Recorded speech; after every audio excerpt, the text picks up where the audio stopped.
সাভারের আশুলিয়ার তাজরিন ফ্যাশনে অগ্নিকাণ্ডের ঘটনায় এখনও বিচার হয়নি অপরাধীদের। 2012 সালের 24 নভেম্বর এই দুর্ঘটনায় 117 জন পোশাক কর্মী প্রাণ হারান। ক্ষতিপূরণও পাননি অনেক পরিবার। বিস্তারিত ডেস্ক রিপোর্টে। তাজরিন ফ্যাশন ট্র্যাজেডির এক যুগ। সকালে কারখানাটির সামনে নিহতদের স্মরণে শ্রদ্ধা নিবেদন করেছেন নিহতদের স্বজন ও বিভিন্ন শ্রমিক সংগঠনের নেতাকর্মীরা। নিহতদের প্রতি শ্রদ্ধা নিবেদন শেষে সমাবেশে বক্তারা বলেন, এ ঘটনার এক যুগ পার হলেও এখনও আহত ও নিহতদের পরিবারদের ক্ষতিপূরণ দেওয়া হয়নি। অন্তর্বর্তীকালীন সরকারের কাছে দ্রুত বিচার কাজ শেষ করার দাবি জানিয়েছেন ভুক্তভোগীরা। আমি আমার স্বামী আমরা দুজনে এখানে কাজ করতে আসি। পরে 24 নভেম্বর আগুন লেগে আমি তো অনেক আহত হয়ে গেছি। আমার 6 মাসে বাচ্চা পেরেছিল। যে আমার স্বামী অনেক অসুস্থ ছিল, কিন্তু আমার স্বামী মারা গেছে। আমার 2টা মেয়ে, তো আমি 2টা বাচ্চা নিয়ে বর্তমানে অনেক দুঃখ কষ্ট করতেছি। আমার পাশে আমার কেউ নাই।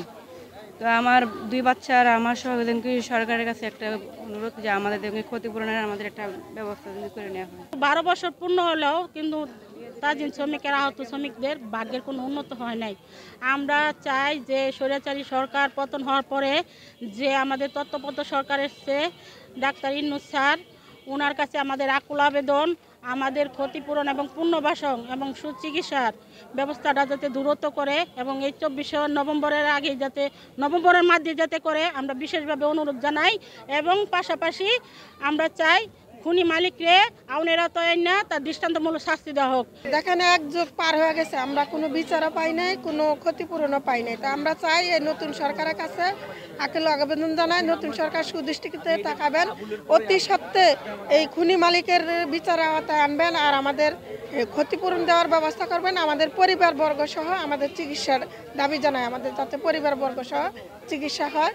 শ্রমিক নেতাদের অভিযোগ, তাজরিন ফ্যাশনের মালিক আওয়ামী লীগের নেতা হওয়াতে সাবেক সরকার কখনো এর বিচার করেনি। সেই সময় দাবি জানিয়েছিলাম যে এই দিনটাকে একটা সাধারণ ছুটি হিসাবে যাতে শ্রমিকরা শ্রদ্ধা নিবেদন করে, সেটাও দাবিটা পূরণ হয়নি। আমরা আশা করি যে বর্তমান একটা পরিবর্তিত সরকার আসছে, ইন্টারিম গভর্নমেন্ট, সেটা তারা বলেছেন যে তারা বৈষম্য দূর করবেন।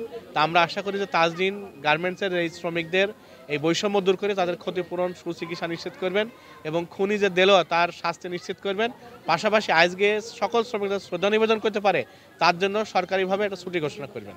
বর্তমান সরকার তাজরিন অগ্নিকাণ্ডে আহত ও নিহতদের ক্ষতিপূরণে নিশ্চিত ও দোষীদের সর্বোচ্চ শাস্তি দাবি করবে, এমনটাই প্রত্যাশা সংশ্লিষ্টদের।